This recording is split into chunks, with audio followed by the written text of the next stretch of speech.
ট্রেডিংয়ে সবাই শুধু প্রফিট দেখে, কিন্তু খুব কম মানুষ জানে মার্কেট আপনাকে ততক্ষণ টাকা দেবে না যতক্ষণ আপনি আপনার লস কন্ট্রোল করতে না শিখবেন। সঠিক রিস্ক ম্যানেজমেন্টের অভাব মানে হলো আপনি আপনার ভাগ্যকে জুয়ার হাতে ছেড়ে দিচ্ছেন। স্টপ লস ছাড়া ট্রেড করা ঠিক সেরকমই, যেমন ব্রেক ছাড়া দ্রুত গতিতে গাড়ি চালানো। এক মুহূর্তের ভুল আর আপনার পুরো অ্যাকাউন্ট জিরো।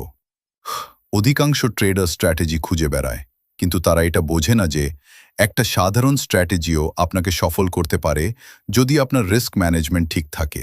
প্রতিটি ট্রেডে আপনার ক্যাপিটালের কতটুকু রিস্ক নিচ্ছেন সেটাই নির্ধারণ করবে আপনি কতদিন টিকে থাকবেন। মার্কেট থেকে কেউ আপনাকে বের করতে পারবে না যদি না আপনি নিজে নিজেকে ধ্বংস করেন। মনে রাখবেন, প্রফিট করা বড় কথা নয়, দিন শেষে ক্যাপিটাল রক্ষা করাটাই আসল দক্ষতা।